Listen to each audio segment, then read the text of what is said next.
Hello and welcome to brain pressure your own e learning class. आज की class में हम लोग कर रहे हैं cash flow statement. Cash flow statement जैसे नेम से ही सजेस्टेड है, ये किसी अकाउंटिंग ईयर में कैश के इनफ्लो और आउटफ्लो को रिप्रेजेंट करता है।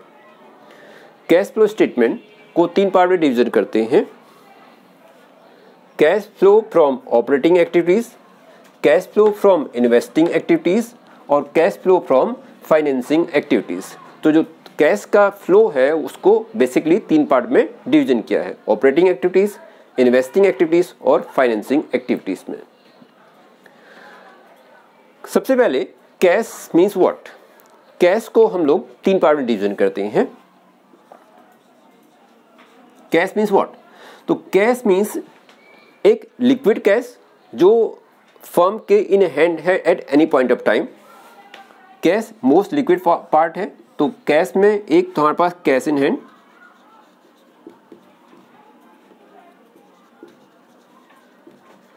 दूसरा डिमांड डिपॉजिट,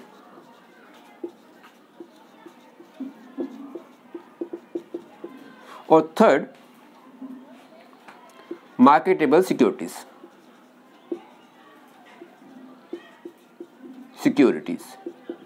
ये तीनों ही हमारे पास कैश की कैटेगरी में आते हैं। कैश इन हैंड जो ऑर्गेनाइजेशन के पास किसी भी पर्टिकुलर पॉइंट ऑफ टाइम में लिक्विड कैश यानी करेंसी अमाउंट है। दूसरा डिमांड डिपॉजिट मींस बैंक में जो डिमांड डिपॉजिट्स हैं वो भी हमारे पास कैश में काउंट होते हैं। और थर्ड हमारे पास है मार्केटेबल सिक्योरिटी, तो इसको हम बोलते हैं कैश एंड कैश इक्विवेलेंट। तो ओवरऑल जाएगा हमारे पास कैश एंड कैश इक्विवेलेंट। तो कैश का टोटल इक्विवेलेंट वैल्यू जो कैश है या कैश के इक्विवेलेंट वैल्यू है, तो इक्विवेलेंट वैल्यू कौन सी हो सकती है? जो बैंक में डिपॉजिट्स हैं और जो मार्केटेबल सिक्योरिटीज है। मार्केटेबल सिक्योरिटीज मींस वो सिक्योरिटीज जिनको हम बहुत स्मॉल टाइम में, शॉर्ट पीरियड में कैश में इजीली कन्वर्ट कर सकते हैं। तो चलिए आगे चलते हैं। कैश फ्लो स्टेटमेंट के अंदर cash flow from operating activities. Operating activities कौन सी होती हैं? ऑपरेटिंग एक्टिविटीज वो एक्टिविटीज होती हैं जो किसी भी ऑर्गेनाइजेशन के बिजनेस की मेन एक्टिविटीज होती हैं। फॉर एन एग्जांपल, अगर किसी ऑर्गेनाइजेशन का मेन बिजनेस है इलेक्ट्रॉनिक आइटम्स, तो इलेक्ट्रॉनिक आइटम की सेल परचेज से जो इनकम होती है उसको हम बोलते हैं ऑपरेटिंग एक्टिविटीज। बेसिकली मेन जो कैश इनफ्लो होता है या आउटफ्लो होता है वो ऑपरेटिंग एक्टिविटीज के अंदर आएगा। जो बिजनेस के अपने ऑर्गेनाइजेशंस के अंदर जो मेन एक्टिविटीज हैं उसके थ्रू जो अमाउंट आएगा। दूसरा इन्वेस्टिंग एक्टिविटीज वो होती हैं जहां पर हम फिक्स एसेट्स को, जो लॉन्ग टर्म फिक्स एसेट्स होती हैं, उनके सेल परचेजेस को हम डिस्कस करेंगे। और फाइनेंसिंग एक्टिविटीज वो एक्टिविटीज होती हैं जो किसी ऑर्गेनाइजेशन के कैपिटल की पोजीशन को चेंज करती हैं। For an example, sale and purchases of the debentures को इशू करना, रिडम्पशन करना, शेयर्स को इशू करना या बाय बैक करना, इस तरह की जो एक्टिविटीज होंगी वो फाइनेंसिंग एक्टिविटीज के अंदर आती हैं। तो बेसिकली कैश फ्लो स्टेटमेंट के अंदर हमारे पास क्या होगा? हमारे पास फ्लो होगा कैश का, cash inflow and cash outflow. तो ऑपरेटिंग एक्टिविटीज के अंदर हमारे पास क्या होगा? ऑपरेटिंग एक्टिविटीज के अंदर कैश का कैश इनफ्लो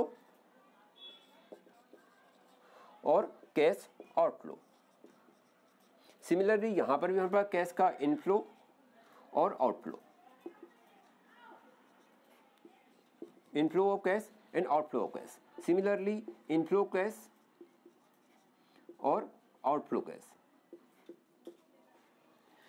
सो हमें कैश का जो हम कैश फ्लो स्टेटमेंट बना रहे हैं उसमें हमें कैश के इनफ्लो और आउटफ्लो का स्टेटमेंट बनाना है। रिमेंबर, इसमें सिर्फ और सिर्फ हम कैश की ट्रांजैक्शन को ही कंसीडर करेंगे। Cash mean cash and cash equivalent. इसके फर्दर वो कोई भी एक्टिविटी जिसका कैश के साथ इन्वॉल्वमेंट नहीं होता है वो हमारे कैश फ्लो स्टेटमेंट का पार्ट नहीं होता है। नाउ स्टार्ट करते हैं कैश फ्लो स्टेटमेंट के अंदर cash flow from operating activities. तो ऑपरेटिंग एक्टिविटीज के अंदर जैसे मैंने आपको बताया था कि ऑपरेटिंग एक्टिविटीज के अंदर वो एक्टिविटीज होती हैं जो किसी भी ऑर्गेनाइजेशन की मेन ऑपरेटिंग एक्टिविटीज होती हैं, जो उनका मेन बिजनेस होता है। तो हम कैश फ्लो स्टेटमेंट को प्रिपेयर कैसे करते हैं? First, a cash flow from operating activities, operating activities, cash flow from operating activities. अब cash flow from operating activities को हम लोग कहाँ से लेके आएंगे, तो we have already profit and loss account, ये आपको क्वेश्चन में गिवन होता है प्रॉफिट एंड लॉस अकाउंट। तो जब हमने 11th में पढ़ा था प्रॉफिट एंड लॉस अकाउंट, तो प्रॉफिट एंड लॉस अकाउंट के अंदर हमें आता है लास्ट में नेट प्रॉफिट। नेट प्रॉफिट, जो नेट प्रॉफिट हमें गिवन होता है या नेट लॉस, समटाइम लॉस, तो ये अमाउंट हमारे पास जो आता है ये हमारी सारी एडजस्टमेंट करने के बाद आता है। इसके अंदर वो सभी ट्रांजैक्शन भी इंक्लूडेड होती हैं जो हमारे कैश को अफेक्टेड नहीं करती हैं, या फर्दर इसमें वो भी अमाउंट इंक्लूडेड होते हैं जो हमारे नॉन ऑपरेटिंग एक्टिविटीज़ के अंदर आते हैं। तो हमें बेसिकली यहाँ से प्रॉफिट को पिक करना है या लॉस को पिक करना है। फर्दर हम जो कैश फ्लो स्टेटमेंट प्रिपेयर कर रहे हैं ये इनडायरेक्ट मेथड के अंदर कर रहे हैं। तो cash flow from operating activities के अंदर सबसे पहले हमें लेना है net profit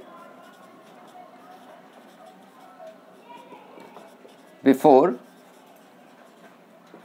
tax and extra ordinary items, extra ordinary items. Net profit जो हमें प्रॉफिट लॉस से लेना है, net profit before tax and extra ordinary items. अगर हमें टैक्सेस इसमें डिडक्टेड है तो हमें उसको एडजस्ट कर लेना है। Net profit before tax and extraordinary item. Sometime हमें प्रॉफिट के अंदर जनरल रिजर्व भी डिडक्टेड किया जाता है।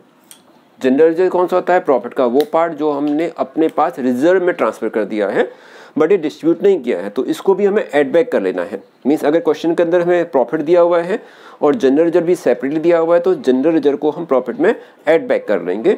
तो उससे जो हमारे पास अमाउंट आएगा net profit before tax, tax से पहले का amount, next profit before tax and extra ordinary items. अब इसमें हमें एडजस्टमेंट करनी है। तो एडजस्टमेंट करने के लिए हमें क्या करना है? एडजस्टमेंट हमें करना है non cash, non operating items.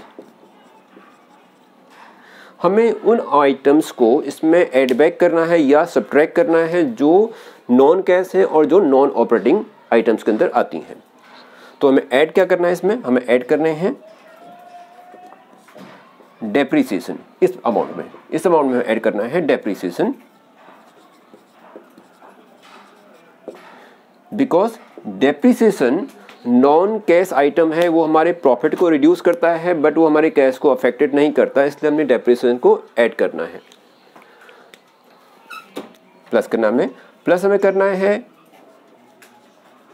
Loss on sales of fix assets. अगर हमने कोई फिक्स एसेट सेल किया था ड्यूरिंग दैट पीरियड तो उससे अगर हमें कुछ लॉस हुआ है तो उसको भी हमें ऐड करना है, बिकॉज जो लॉस हमने फिक्स एसेट को सेल किया था वो हमारे प्रॉफिट को रिड्यूस कर रहा है, लेकिन लॉस होने से हमारे कैश में कोई इफेक्ट नहीं पड़ रहा। इसलिए अगर हमने फिक्स एसेट को जो सेल किया था उससे कुछ हमें लॉस हुआ था, उस लॉस को हमें ऐड बैक करना है। तो हमें ऐड बैक करना है loss on sale of fix asset. हमें ऐड करना है increase in provision of doubtful debt, doubtful debts. Because doubtful debts वो होते हैं जो डाउटफुल होते हैं और ये हमें इसके लिए हमने प्रोविजन क्रिएट किया था, लेकिन प्रोविजन किसी भी तरह के प्रॉफिट को रिड्यूस नहीं करते हैं, इसलिए हमें इसको भी ऐड करना है, increase in provision for doubtful debts. इसके बाद interest on debentures, interest on debentures etcetera. Interest on debentures हमारे प्रॉफिट को अफेक्ट तो करता है बट ये हमारे ऑपरेटिंग का पार्ट नहीं है। इंटरेस्ट ऑन डिबेंचर कैश तो है लेकिन ऑपरेटिंग का पार्ट नहीं है। हमें क्या करना है? एडजस्टमेंट में हमें करना है non cash and non operating. तो कैश तो है लेकिन ये ऑपरेटिंग का पार्ट नहीं, तो इसको हम सेपरेट लेके आ जाएंगे फाइनेंसिंग एक्टिविटीज के अंदर। तो हमें इसको ऐड बैक करना है, हमने इसको इसमें ऐड कर लिया। सिमिलरली हम इसमें से ये हमने नॉन एडजस्टमेंट कर रहे हैं तो हमें माइनस करना है इसमें लेस। वो आइटम्स जो हमारे नॉन कैश नॉन ऑपरेटिंग के आइटम्स के अंदर है इसमें हमें माइनस करना है इंटरेस्ट इनकम सब्ट्रैक्ट करना है इंटरेस्ट इनकम। अगर हमें कुछ इंटरेस्ट इनकम मिली है तो कैश तो है लेकिन ये हमारे ऑपरेटिंग का पार्ट नहीं है, इसको हमें सब्ट्रैक्ट करना है, ये माइनस का पार्ट हो जाएगा। Profit on sales of fix assets, अगर फिक्स एसेट को सेल करने में हमें कुछ प्रॉफिट हुआ था तो उस प्रॉफिट को भी हमें यहाँ से सब्ट्रैक्ट करना है, बिकॉज प्रॉफिट हमारे कैश को अफेक्टेड नहीं कर रहा है, वो सिंपली हमने कुछ गेन हुआ था एसेट को सेल करने से तो उससे हमारे प्रॉफिट को इंक्रीज कर दिया था, हमने इसको हटा देना है यहाँ से। इसके फर्दर अगर हमें कुछ रेंट रिसीव हुआ है तो उसको भी हमें सब्ट्रैक्ट करना है, बिकॉज रेंट हमारा कैश तो है लेकिन ऑपरेटिंग का पार्ट नहीं है। सिमिलरली अगर हमें कुछ डिविडेंड रिसीव हुए हैं, डिविडेंड इनकम अगर कुछ है तो इसको भी हमें यहाँ से हटा देना है, बिकॉज ये हमारा ऑपरेटिंग का पार्ट नहीं है, तो इसको हमने हटा देना है। तो जो हमारा आंसर आएगा ये आएगा ऑपरेटिंग प्रॉफिट, जो आंसर आएगा हमारे पास ये आएगा operating profit, profit before working capital, before working capital, right. तो मैं जल्दी से आपको रिकैप कर लेता हूँ। Cash flow from operating activities के अंदर हमें लेना है net profit before tax and extra ordinary items, उसमें हमें एडजस्टमेंट करनी है non cash non operating items, इसमें हमें ऐड करना है डेप्रिसिएशन बिकॉज नॉन कैश है, loss on sale of fix assets, increase in provision of doubtful debts, interest on debenture etcetera, तो हमें इसको प्लस कर लेना है और सिमिलरली हमें सब्ट्रैक्ट करना है, माइनस करना है इसमें से इंटरेस्ट इनकम, किसी तरह की इंटरेस्ट इनकम अगर हमें मिली है, profit on sale of fix assets, अगर हमें कुछ डिविडेंड रिसीव हुआ है या हमें रेंट रिसीव हुआ है तो इसको हमें सब्ट्रैक्ट करना है, और जो हमारा प्रॉफिट था उसमें इसको एडजस्टमेंट करके जो हमारा आंसर आएगा वो आएगा operating profit before working capital. अब हमें इसमें एडजस्टमेंट करनी है working capital. We know working capital क्या होती है, वर्किंग कैपिटल होती है current assets minus current liabilities. अगर हम करंट एसेट्स में से करंट लायबिलिटीज को सब्ट्रैक्ट कर लेते हैं तो वो हमारी वर्किंग कैपिटल होती है, तो इसमें हम एडजस्टमेंट करेंगे वर्किंग कैपिटल को। नाउ ये प्रॉफिट मैं यहाँ कैरी कर रहा हूँ, ये हमारा प्रॉफिट है operating profit before working capital. Now इसमें हमें एडजस्टमेंट करनी है, नाउ ऐड हमें करेंगे, इसमें उस आइटम्स को प्लस करेंगे। कौन सा आइटम को प्लस करेंगे, हमें ऐड करना है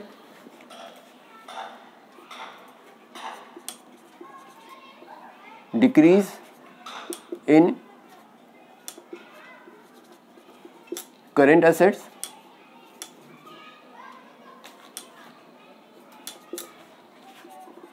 and increase current liabilities. Decrease in current asset जो डिक्रीज हुई हैं उसको हमें प्लस करना है, और जो करंट लायबिलिटीज इंक्रीज हुई हैं उसे हमें भी प्लस करना है। डिक्रीज इन करंट एसेट्स को प्लस करना है और इंक्रीज इन करंट लायबिलिटीज को प्लस करना है, बिकॉज अगर हमारी करंट एसेट्स डिक्रीज हुई हैं इट मीन्स वो एसेट्स हमारी कैश में कन्वर्ट हो गई हैं। फॉर एन एग्जाम्पल, अगर हमारा करंट स्टॉक रिड्यूस हुआ है तो इट मीन्स हमने उस एसेट को सेल कर दिया, और सेल कर दिया मीन्स हमारा कैश इनफ्लो हो गया, तो it means decrease in stock is increase the cash. Decrease in debtors bills receivable, ये हमारे करंट एसेट्स से रिड्यूस हुए मीन्स हमारा कैश इंक्रीज हुआ है। Similarly increase in current liabilities, अगर हमारा बिल्स पेबल इंक्रीज हुआ है इट मीन्स हमने जो हमारे क्रेडिटर से बिल्स पेबल थे उनको हमने पे अभी नहीं किया है, इट मीन्स पे नहीं किया तो हमारा कैश आउटफ्लो नहीं हुआ, तो इसलिए इट मीन्स ये हमारा प्लस आइटम होगा। तो डिक्रीज इन करंट एसेट्स को प्लस करना है और इंक्रीज इन करंट लायबिलिटीज को भी प्लस करना है। हमें क्या प्लस करना है, करंट एसेट्स, करंट एसेट्स अगर रिड्यूस हुई हैं तो हमें प्लस करना है, और करंट लायबिलिटीज इंक्रीज हुए हैं तो भी हमें प्लस करना है, ये हमारी प्लस आइटम्स है, इसको हमने इसमें प्लस करना है। नाउ लेस, हमें इसमें सब्ट्रैक्ट करना है reverse, increase in current assets and decrease in current liabilities। अगर हमारी करंट एसेट इंक्रीज हुई हैं तो हमें से सब्ट्रैक्ट करना है, और अगर हमारी करंट लायबिलिटी डिक्रीज हुई है तो हमें से सब्ट्रैक्ट करना है, मीन्स माइनस करना है। माइनस क्या करना है हमें? माइनस करना है हमें करंट एसेट्स अगर हमारी इंक्रीज हुई हैं, और माइनस करना है हमें करंट लायबिलिटीज अगर वो रिड्यूस हुई हैं तो। फॉर एन एग्जाम्पल, अगर हमारे डेटर्स इंक्रीज हुए हैं, अगर हमारे मैं एक एग्जांपल ले रहा हूँ कि 2020 और 2021 मेरे पास डेटर्स हैं, बिल्स रिसीवेबल 2021 बिल्स रिसीवेबल 2020 में थे हमारे पास 1 लाख रुपीज़ के, और अब हो गए हैं 1,50,000 रुपीज़ के। इट मीन्स हमारा जो डेटर्स है वो इंक्रीज हुए हैं। इंक्रीज हुए मीन्स उनने हमें पेमेंट नहीं किया। पेमेंट नहीं किया मीन्स हमारा कैश इनफ्लो नहीं हुआ। कितने रुपये से? 50,000 रुपीज़ से। हमें डिफरेंस लेना है, इसका डिफरेंस लेना है। अब हमारे 150 हो गए, पहले 1 लाख, तो 50,000 रुपीज़ की हमारी करंट एसेट इंक्रीज हुई है। इट मीन्स हमारा कैश इनफ्लो नहीं हुआ है, ये माइनस करेंगे। सिमिलरली बिल्स पेबल, या हम कहेंगे हमारे क्रेडिटर्स, करंट हमारे क्रेडिटर्स, सन्ड्री क्रेडिटर्स लेते हैं, सन्ड्री क्रेडिटर्स। पहले सन्ड्री क्रेडिटर्स हमारे पास थे 50,000 रुपीज़ के, और अब ये रह गए हैं हमारे पास 30,000 रुपीज़ के।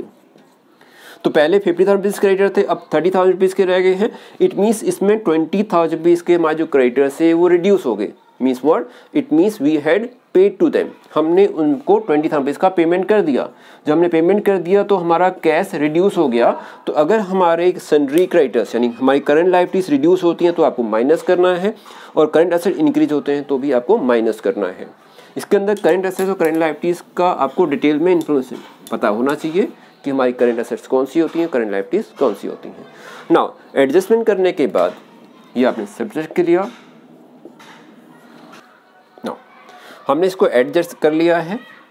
तो हमने एडजस्टमेंट किया था profit before tax and extra ordinary items, उसमें हमने एडजस्टमेंट किया था non cash non operating items. फिर हमने उसमें एडजस्टमेंट किया था current assets and current liabilities की एडजस्टमेंट की थी। तो उसको एडजस्टमेंट करने के बाद जो हमारा रिजल्ट आता है वो आएगा हमारे पास कैश फ्लो बिफोर टैक्स।